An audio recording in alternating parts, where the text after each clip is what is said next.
começamos. Então isso.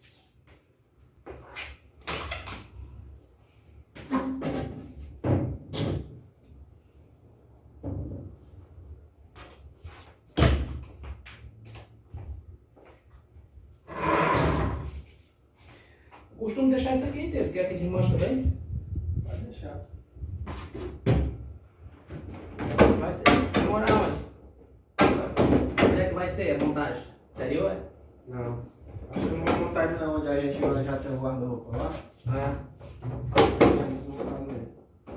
Tem que desmontar, né?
Eu vou desmontar, mas mesmo você achando que não, ele é tão, fica tão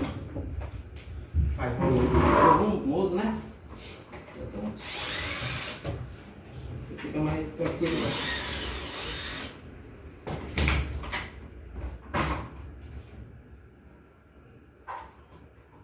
Essa aqui não, mas realmente não faz isso, né?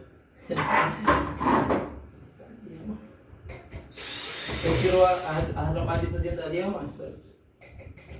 Vai sair do vídeo, se você não tirar, não é como mexer nessas lambadiças não. Ali, sabe? Os parafusinhos aí depois que sai, mano, fica ruim, né? É. Geralmente a gente não mexe com isso. E o que é que faz? Agora realmente não dá no dano não, só que a tendência é ele ficar mais molinho, né? Bem.